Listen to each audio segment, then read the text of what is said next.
né, com a cidade de São Paulo ao fundo, mas com um olhar bastante psicodélico também, né? Maravilha, Renan. Você escutou esse disco a primeira vez foi por agora? Ou você já tinha tido contato com esses álbuns antes? Como é que foi aí o seu contato com esses dois dos discos, né? O Walter Franco, na verdade, ele teve uma carreira aí bastante marginal durante muito tempo, até o seu falecimento, né? Ele chegou a gravar com Arnaldo Antunes, participou de diversos festivais, diversos projetos, mas sempre... Participou até da Arca do Noé, do Vinícius de Moraes. Né? Então, até na Arca de Noé ele estava ali, que foi o maior lampejo dele de estar, né, no mainstream, embora para ele isso nunca foi uma busca. A questão sempre foi o compromisso com o seu trabalho, né, com suas composições. Conta para nós aí, Renan, suas impressões aí sobre esses discos, seu contato com ele, como foi?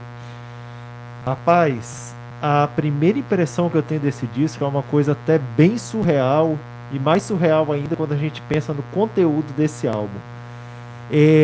Quando eu era criança, eu me lembro, eu ainda naquela época, né, de comprar CD, né, ter loja de CD e tal. Eu me lembro que foi feito o lançamento só do Ou Não. E eu me lembro de ter ido várias vezes na loja de CD, eu olhava, gente, que disco esquisito, né? Aquela capa branca com uma mosca no meio. E eu olhei esse disco várias vezes, né, e tal, olhava na loja. Eu não me lembro, acho que eu não atentei no nome do autor, mas essa capa ficou na minha mente desde criança. Eu me lembro até numa época que eu ganhei aquelas câmeras fotográficas que tinha descartável, né? Que você batia as fotos, revelava e não funcionava mais e tal. Eu me lembro que eu tentei reproduzir essa foto com uma mosca. Eu tava num lugar cheio de mosca. Eu falei, vou esperar ela pousar aqui no lugar branco. Então ficou no meu imaginário essa capa. E era uma coisa louca, porque é aquela coisa de criança, né? Você não quer saber de onde é. Você via aquela capa, achava esquisito, né? Eu me lembro que talvez era a época que ainda eles não permitiam abrir o CD para você ouvir lá. Então eu não sabia do que se tratava. E eu fiquei com essa capa no meu imaginário. Aí muitos anos depois, né, na época que eu fui começar a pesquisar mais sobre música, né, buscar mais saber sobre álbuns, artistas, foi quando eu tive exatamente, por muita coincidência, né, o contato com a lista de 300 álbuns, né, do Charles Gavan, né, e esse disco estava lá no meio. Aí eu, beleza, né, o Ou Não, de 73, que é o que tem a mosca na capa. Beleza, aí é aquela coisa, né? O 300 discos da música brasileira, como eu falei aqui, né? 98% é você ouvindo lá, com formato canção, tudo normal, tudo bonitinho e tal e tal. Aí eu li um pouquinho sobre esse disco, bem por cima, poesia concreta e tal, né? E eu já acostumado, né? Que o que mais tem aí é artista e tal, que faz poesia concreta, mas você vai ver a música, é uma música quadradinha, bonitinha. Quando eu boto esse disco para ouvir o Ou Não, foi uma das sensações mais esquisitas da minha vida, porque ele tem uma questão que isso faz parte da construção desse álbum específico, né? É algo que eu acho que é muito específico desse álbum, porque foi o primeiro dele, as pessoas não conheciam, porque é o seguinte, a ficha vai caindo aos poucos do que é a loucura. Então acho que essa que foi a impressão que eu tive, que me marcou demais. Porque eu vou lá, coloco pra tocar, começa um violãozinho dedilhando ali, né, em Ré menor, né? Aí o cara, raciocínio lento, né? Aí tal, aí dá uma modulada legal, vai pra segunda parte, beleza. Você ouve 1 minuto e pouco de música ali, você acha que tá tudo normal. Do nada o cara despiroca, começa a gritar e tal. E aí quando você vai ver, a música tem 7 minutos. Da metade pro final, a música vai derretendo, ela vai se desfazendo. Aquela coisa que já era minimalista, né? 2 violões, um baixo e uma bateria que é só uns tons que vai fazendo ali de vez em quando. Uma coisa que já era bem vazia, bem esparsa. Aquilo vai se desfazendo mais, o cara para de cantar, fica só balbuciando. A música vai derretendo. Então, tipo assim, eu nunca tinha ouvido nada desse jeito. Tipo assim, o cara, ele propõe algo, né? É uma canção que começa ali e o negócio vai se desfazendo. Então, isso, enquanto um conceito de forma musical, eu achei revolucionário. Essa, com certeza, misturação é uma das faixas mais incríveis de toda a música brasileira. talvez um dos inícios de álbum mais incríveis de toda a música brasileira.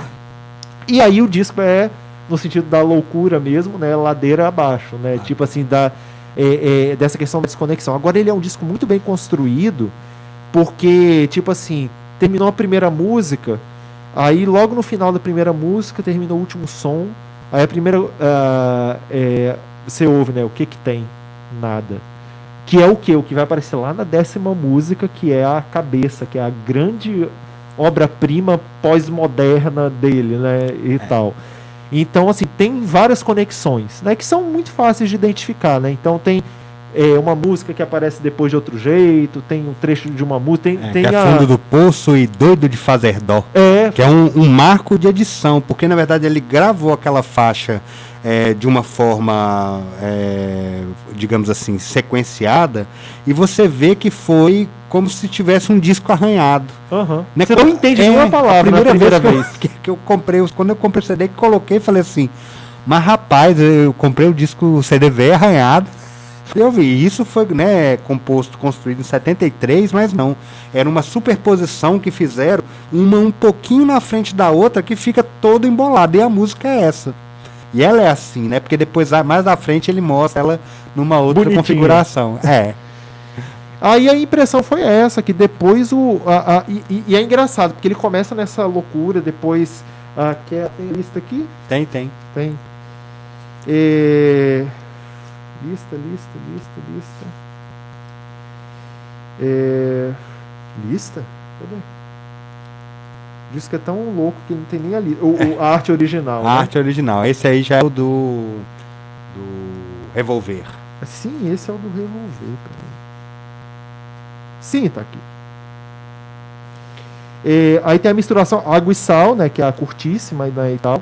E aí tem a No Fundo do Poço, que é outra bem na pegada da primeira e é medonha, porque no fundo do poço, e quando você vê um cara balbuciando em desespero, como se tivesse no fundo do poço. Né? Então, assim, é uma música desesperadora, né? Porque é engraçado, né? Fala muito, uma música triste, uma música alegre, uma música que me dá um sentimento ruim. Não, essa música é a coisa ruim acontecendo, né? Então, eu acho que quando você tem essa liberdade, né, de experimentação, você eleva as possibilidades, assim, sonoras e tal, no nível muito mais alto. Aí, engraçado, porque o meio do disco é a porção leve, né? Quando entra ali, Pátio dos Loucos, um violão e voz, assim, cheio de coisas bem diferentonas, né, de harmonia. Flecha, que é a música bem levinha. E é muito engraçado, você vê onde começa a falar, qual é a música popzona desse disco? Me Deixe Mudo. Uma música totalmente louca, a forma de construção, que vou perguntar pra você aí pra falar mais. E só que já tô no final aqui, gente, Chachados e Perdidos. Chachados e Perdidos, com um chachado que isso? muito, muito engraçado, porque ele tem os elementos, né? O triângulo, tem a zabumba, tem o acordeon ali, mas vai ser o forró mais doido que você já escutou. Mais psicodélico, e do nada é como, tipo assim, a música para, como se você submergisse, né? Você tá aqui ouvindo, sei lá, é como se você estivesse no alto mar e você tá ouvindo o forró tocando, do nada você submerge. Aí você ouve lá de baixo durante o tempo, aí você volta, e é descontínuo, você não sabe quando vai acontecer, né? São efeitos de edição que pra época eram muito inovadores, né? Então, tipo assim, o camarada teve que ser muito criativo, porque a edição de áudio na década de 70, o camarada tinha que pegar um rolo de fita, cortar na fita para colar uma coisa na outra, era tudo extremamente analógico, muito distante do que hoje se consegue, por exemplo, fazer através até de um celular. Mas enfim, né, em 73, e isso no mundo inteiro, aqui no Brasil ainda mais. Então ele tem um marco de edição e que flui, sabe? Não é uma edição que fica tosca, fica tipo assim, causa um efeito cinematográfico. Né, ele tem assim os caracteres das faixas. Eu vejo que ele tem um pensamento muito mais cênico sobre a música, de como ela acontece, que não é à toa. Afinal, ele naquela época tinha acabado de formar no curso, na graduação em artes cênicas. Então ele vem com isso muito imbuído, né, de uma imagética que a música possa criar, né? Essa Me Deixe Mudo, ela foi gravada até pelo Chico Buarque. Ela é muito interessante porque a música vai se decorrendo, é um verso que ele é cíclico, só que no começo ele é só silêncio. ele é só mudez. De né? voz e de todos os instrumentos do De todos arranjo. os instrumentos. Aí, à medida que ela vai circulando, os elementos vão aparecendo como se fossem, né, pequenos flashes, né, e com pausa, até ela ir se consolidando com algo denso. Aí a música emerge, né, de uma forma densa, e depois ele vai Volta de novo. desconstruindo novamente até deixar tudo mudo. Realmente, assim, em termos de um pensamento criativo, inovador, naquele período e ainda hoje, né? E ele mesmo, por exemplo, com esse primeiro disco, o Ou Não, nem ele mesmo depois seguiu nessa linha extremamente experimental, né? Os outros discos já vieram mais formatadinho para um consumo mais pop, né? Uhum. O próprio disco, o que vem na sequência, que é o Revolver, de 75, já tem faixas ali que já tem um caráter mais, assim, né, de uma canção de rock and roll mais específico, outras se parecem com bossa. É lógico que ele ainda traz alguns elementos inovadores e de muita identidade que você, né, quem conhece o trabalho dele vai falar, isso aqui é Walter Franco, com certeza. Mas o primeiro disco, o Ou Não, ele é imprescindível se você quer conhecer sobre música, se possibilidade de música experimental dentro de um contexto de canções experimentais, né? Assim, e sem buscar de forma harmônica ou melódica fazer algo tecnicamente difícil. Não, você escuta, é extremamente simples, só como ele conjuga os elementos ali, né? Ou seja, da harmonia, da melodia, do ritmo, as mudanças, as nuances, é que faz toda a diferença, né? Nesse disco. Exato. Por exemplo, essa música Me Deixe Mudo, se você para analisar o que é a música, são algumas frases com uma harmonia super simples, uma melodia super simples. Só que isso daí é a cama, né, na qual ele vai construir, a base sobre a qual ele vai construir algo absurdo, né? Algo extremamente original, porque tem a ver com edição de estúdio, tem a ver com essa questão, né, das formas musicais. Acho que uma das grandes revoluções desse álbum dele específico é ampliar muito a questão da forma musical, né? E acho que isso vai estar muito ligado com a questão das artes cênicas, né, da formação dele.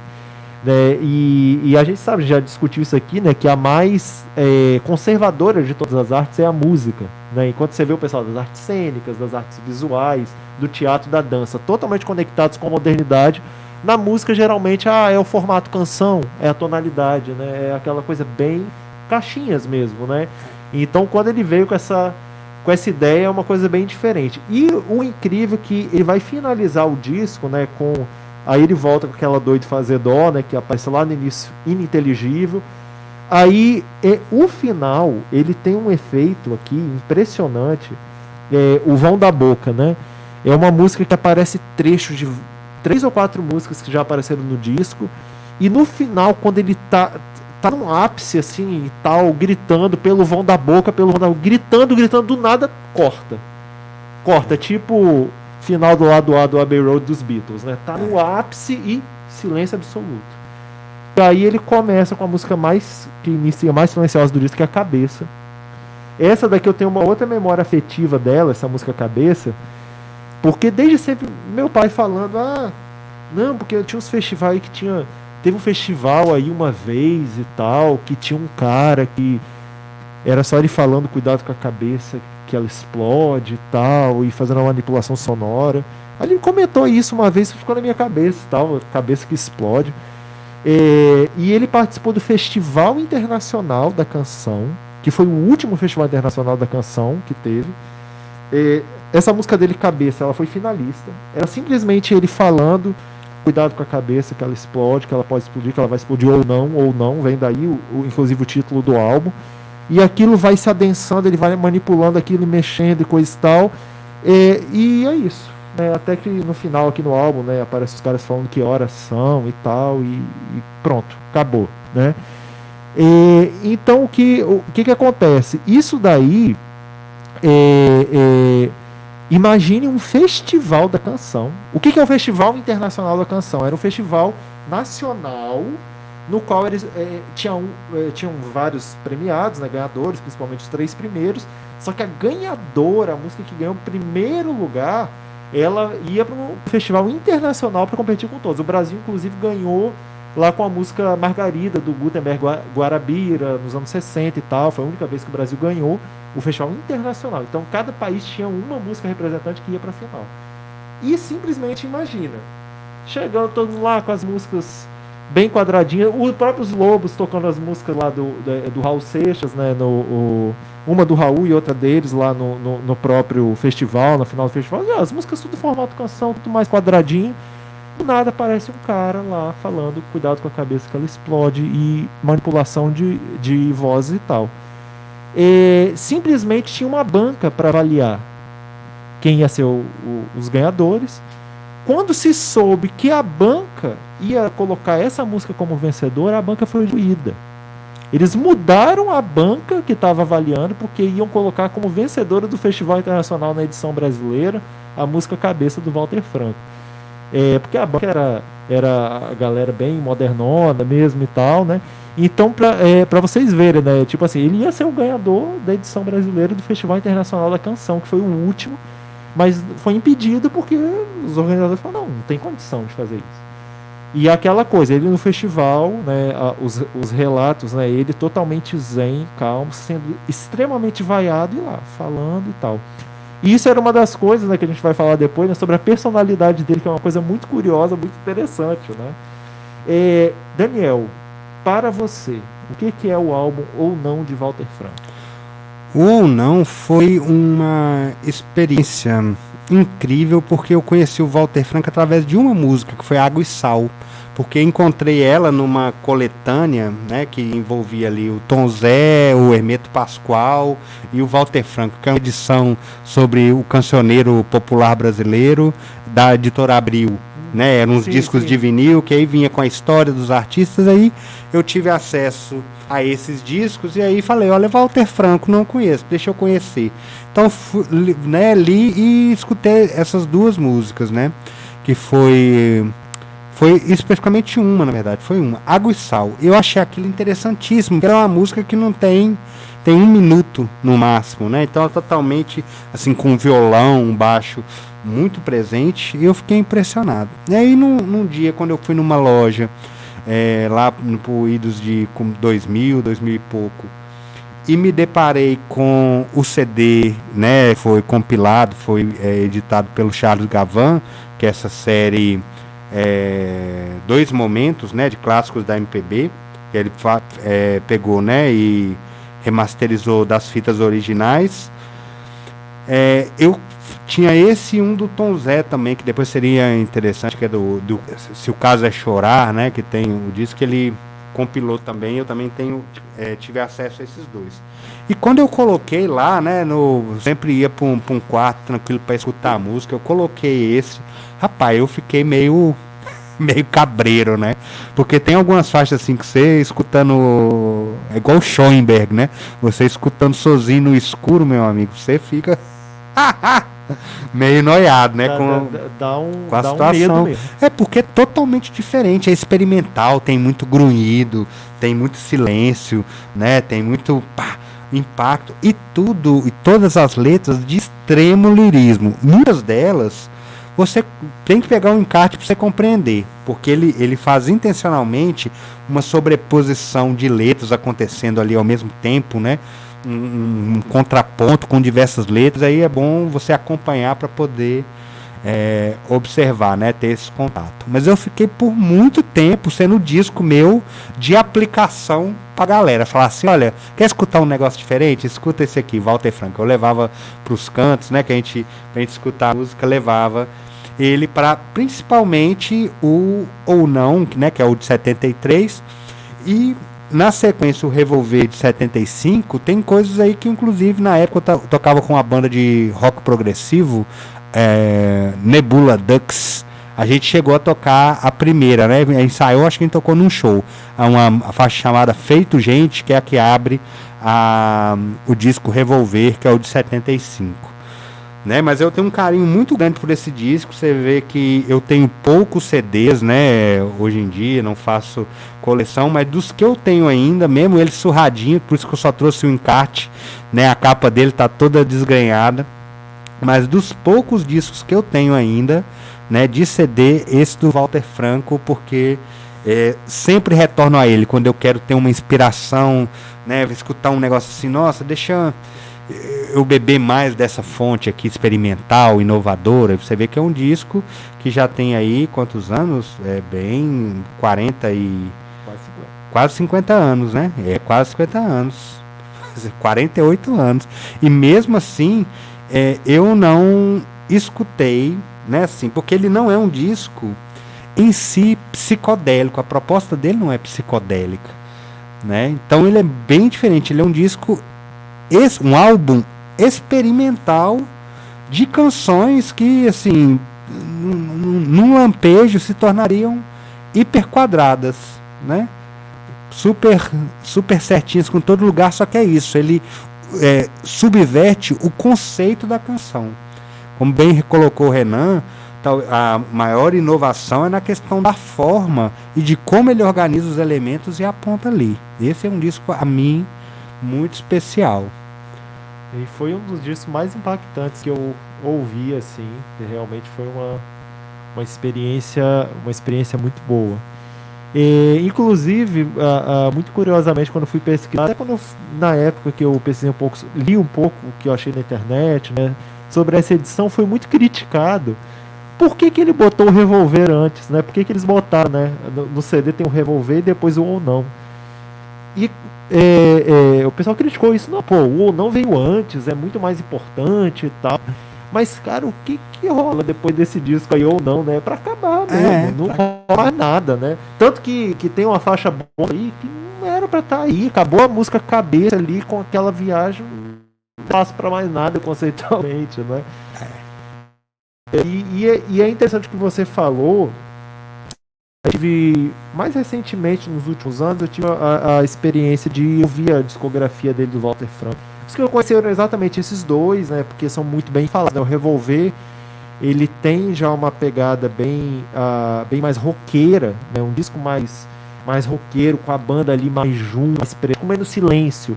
Eu acho que talvez... E a capa representa isso muito bem graficamente, né? O Ou Não tem muito silêncio, tem muito espaço vazio em tudo quanto é lugar. Então, é um disco que assusta muito por isso. Acho que o silêncio assusta mais do que ele ganhando, do que mais massa sonora, né? Então, o silêncio como recurso expressivo, assustador, né? É algo que é muito explorado nesse álbum, né? No Ou Não.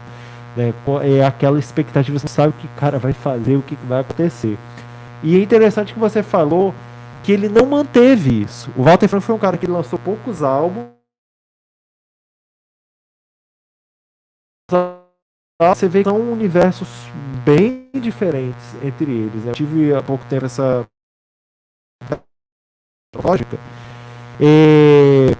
Vou lá aqui do Revolver, né? Vou puxar o gancho do Revolver, que é de 75, é o segundo álbum dele. Mas é interessante comentar antes, né, ele teve ali o Respire Fundo, Vela Aberta, que tem muitas músicas mais tradicionais. E o Vela Aberta, inclusive, é um álbum que ele é bem interessante. Totalmente radiofônica, lindíssima.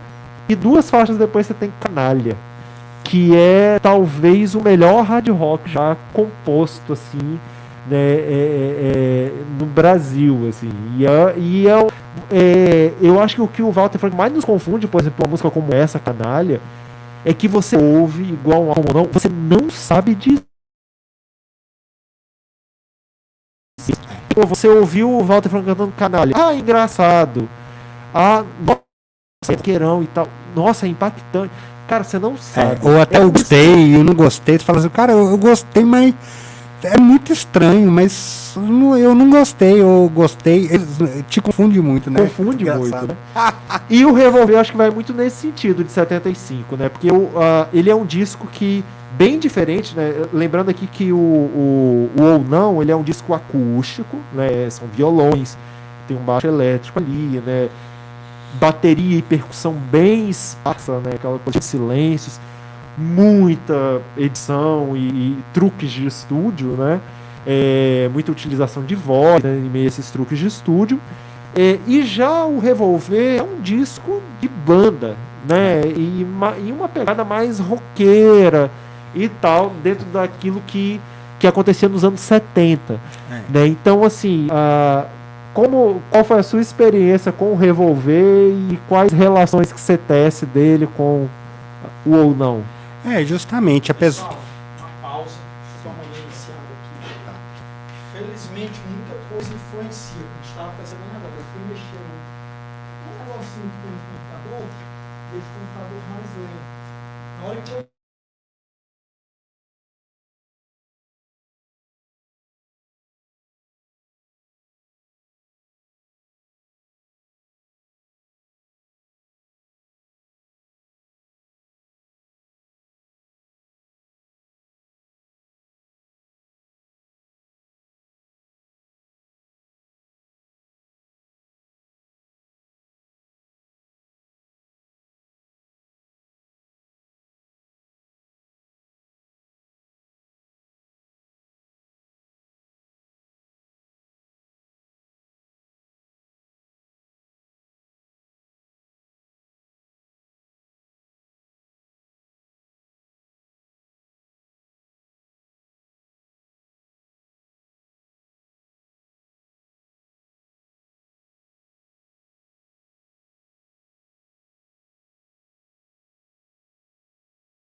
já com você. A câmera está em você, o Daniel pode ficar tomando lado tranquilo. Só uma coisa, você se lembra mais ou menos, eu tava falando dos... Pode falar do Revolver todinho. Tá, porque eu tava falando eu falei do Vela Aberta, isso daí pegou, você acha? Acho que não. Não, né? É os últimos 3 minutos. Ah, tá, então vou voltar... Eu volto em você. Deixa eu... Peraí, deixa eu só ver o... já tá contando aí? Pode ir, já tá. Já tá contando. Deixa eu só pegar do fio da meada antes disso, peraí. Vou ver e tal. Beleza. Então, Daniel, inclusive, na época, né, que eu descobri o Ou Não e tal, fui pesquisar tudo que eu achava na internet, né? Nessa época aí, acho que era 2009, 2010, não achava muita coisa. Uma das coisas que eu fui ver foi a venda exatamente desse CD e tal, e alguns comentários. E eu vi o pessoal criticando muito, né? Por que botaram o Revolver antes, né? Porque, o Revolver foi o segundo álbum. E o Ou Não é bem mais emblemático e tal, né? Mas na verdade, assim, eu imagino muita coisa vindo depois, né? Do Ou Não, né? Depois que você termina essas 10 faixas do Ou Não, é tipo assim, é silêncio, tem que acabar. Tanto que eu acho que nem combina essa faixa dar uma faixa bônus aí no final e tal. Tudo está por um triz, né? Realmente, ela é totalmente desconexa, né? Eu achava até fazer parte do álbum antes. Eu falei, gente, como é que o cara botou isso? Depois fui descobrir que não fazia parte, né?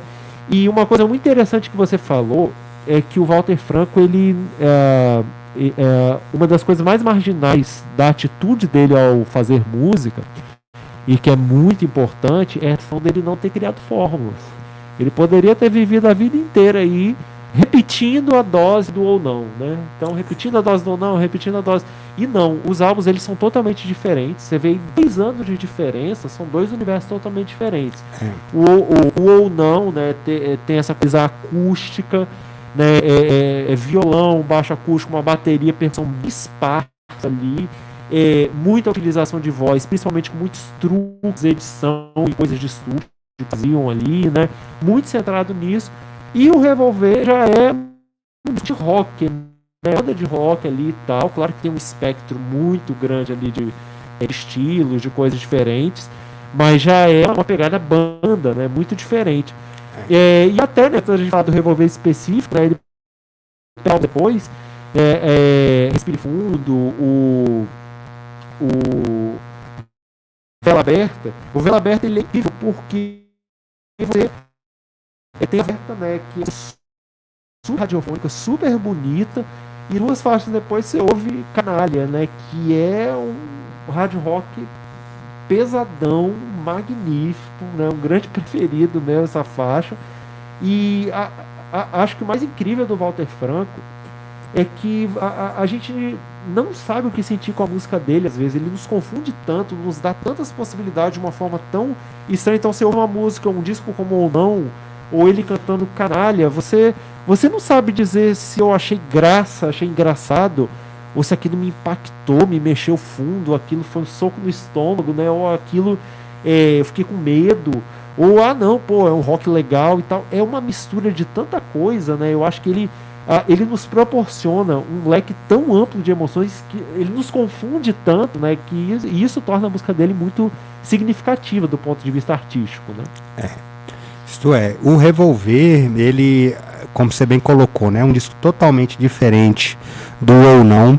E nas suas faixas você vê sim uma construção de arranjos de uma forma totalmente heterogênea.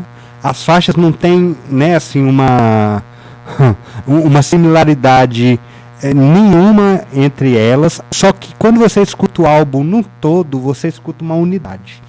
Então é muito interessante que tem músicas, por exemplo, que você vê que o instrumento que vai à frente é o piano, né? Como a Pirâmides, eu acho ela linda, né? E ela é curtíssima, ela vem com a letra, né? Expirei pirâmides, desago em espirais.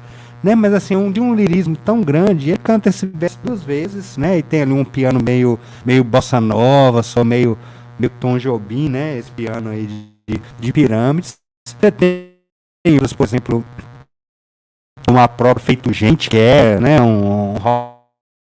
Já tocou, né? Essa eu já toquei. Essa aí quando eu tinha uma banda ali por meados de 2000 e pouco, Nebula Ducks, lá em Belo Horizonte, a gente chegou a ensaiar e tocar a Feito Gente, pelo menos em um show, né? Tem as demais, a que a gente vai tocar hoje, né? Mamãe d'Água. Ela também já vem com esse, né, um conceito da poesia concreta, que vai construindo, né? Ela vai a cada vez que ele canta um verso, vocês vão ver a palavra nova, e essa palavra nova muda totalmente o sentido da frase, né? Então ela vai compondo, sendo composta dessa forma até a frase, que é muito engraçado, e depois vai desconstruindo e voltando, né? A frase é muito interessante.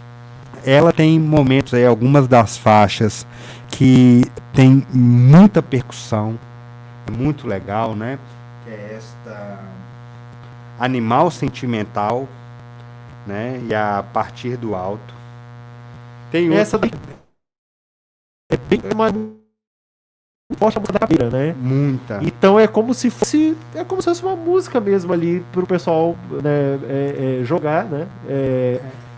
Capoeirista, só que é muito funciona muito bem, mas ela tem alguns conteúdos ali bem modernos, né? Funciona de forma muito boa. Porque ela tem um contrabaixo também, aí o teclado tocando, mas a percussão pesada, né?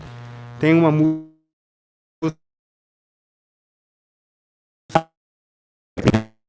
faz uma certa alusão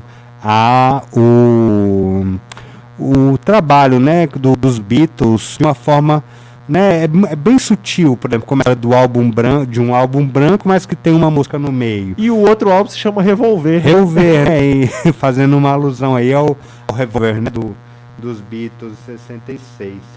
E aí o Revolver, né, que é uma das músicas também tão presentes aqui, Hoje, eu escutando ele novamente aqui pro programa, né? Escutei uma artimanha, cara, que você busca, mas ele, assim, se você não consegue identificar a letra da forma como ele canta.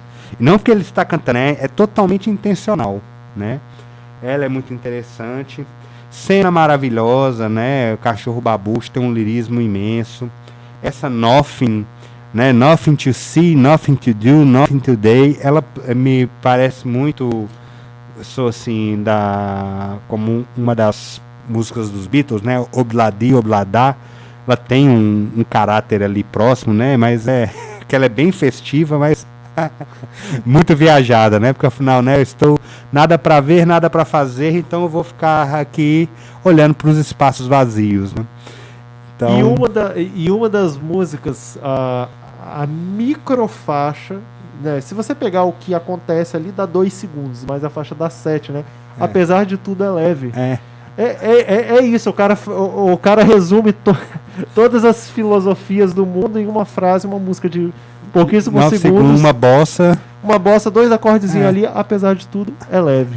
Apesar de tudo, muito leve. Apesar de toda a experimentação, é um disco gostoso de escutar. É lógico, a primeira impressão, para quem, né, a gente que está sempre mais acostumado, bombardeado aí com as músicas no mesmo formato, você fica assim, eita, isso aqui é estranho, é diferente, né? Mas depois, como ele bem coloca, né, apesar dessa estranheza, é tudo muito leve, né? É gostoso, as músicas têm um conteúdo que não está buscando só estética, mas tem uma mensagem, né, de uma construção, né, e uma certa crítica também, porque afinal de tudo ele, com a própria música Cabeça, né, que está aí no ou não, por conta dela ele foi perseguido pela ditadura militar também, né? Ele foi perseguido várias vezes por conta de músicas como essas, né? A Cabeça foi uma das principais, simplesmente porque ele falou, né? Falou que é para você ter cuidado com o que colocam na sua cabeça, porque senão sua cabeça pode explodir, né? Então isso foi visto ali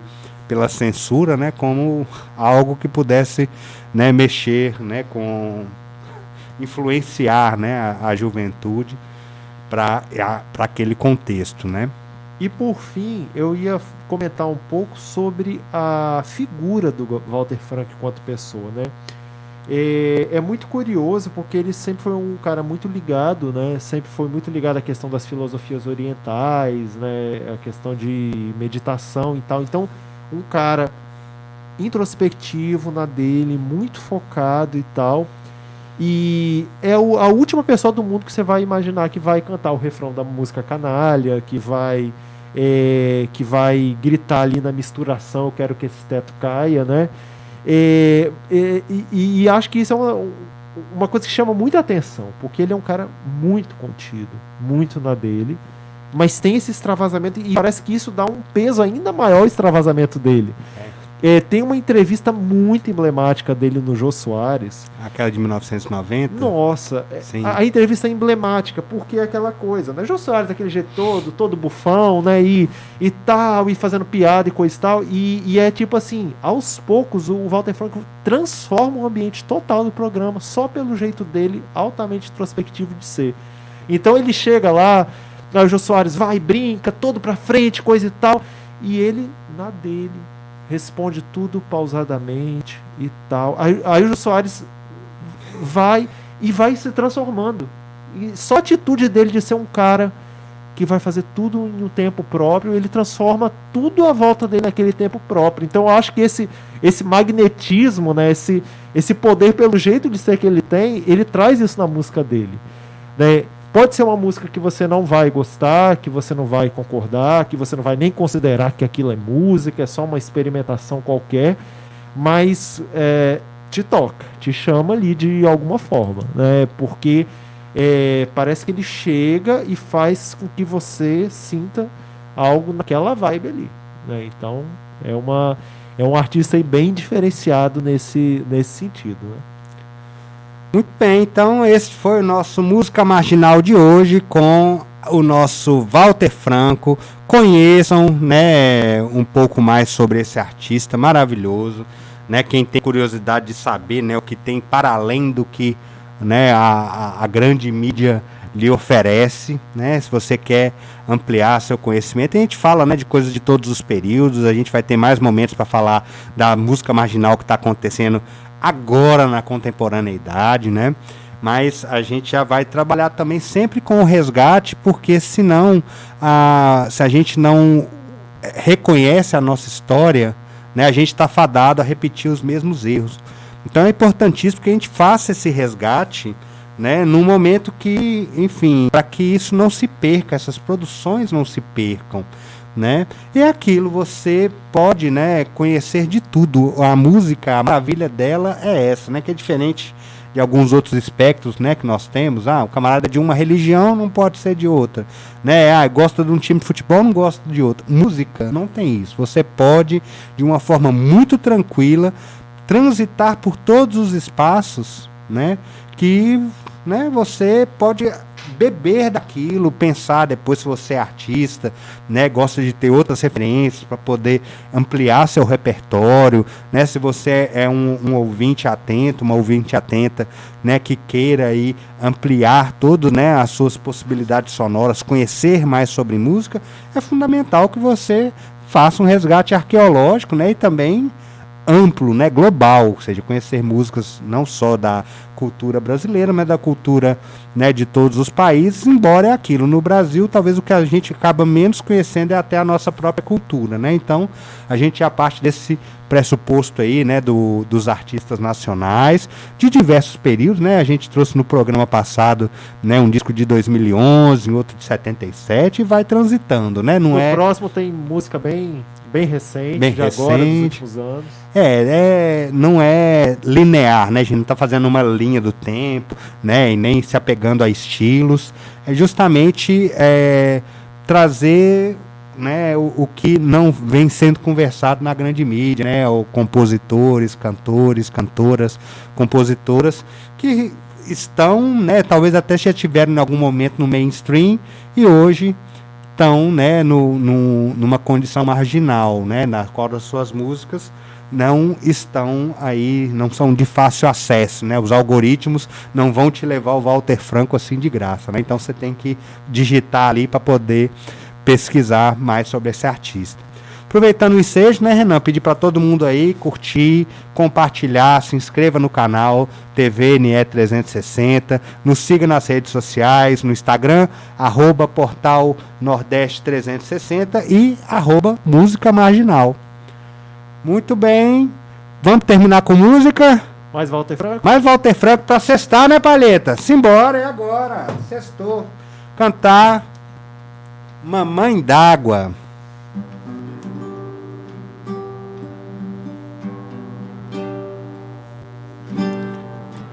Yara, eu te amo.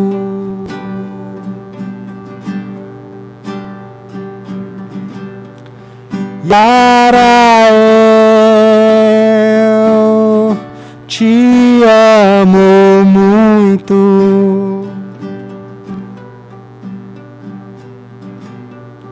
Yara, eu te amo muito mais.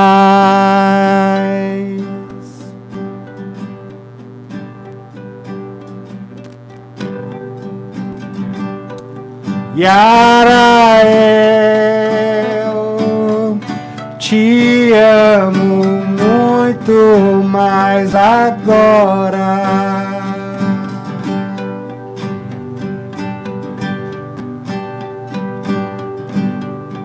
Yara, eu te amo muito mais agora é tarde. Yara, eu te amo muito mais agora é tarde. Eu vou. Yara, eu te amo muito mais agora é tarde. Eu vou dormir.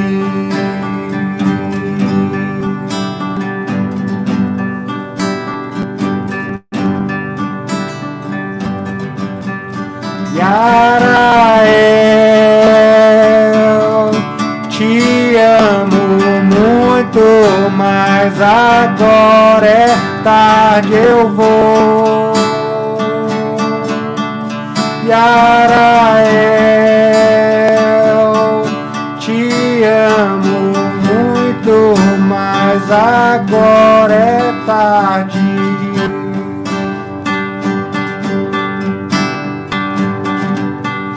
Yarael, te amo muito, mas agora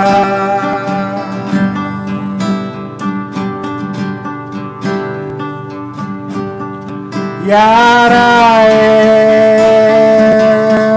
te amo muito mais.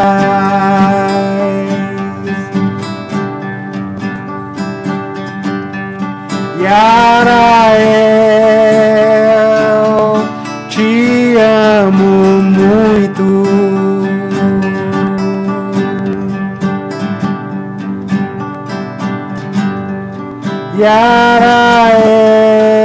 Yarael, te amo.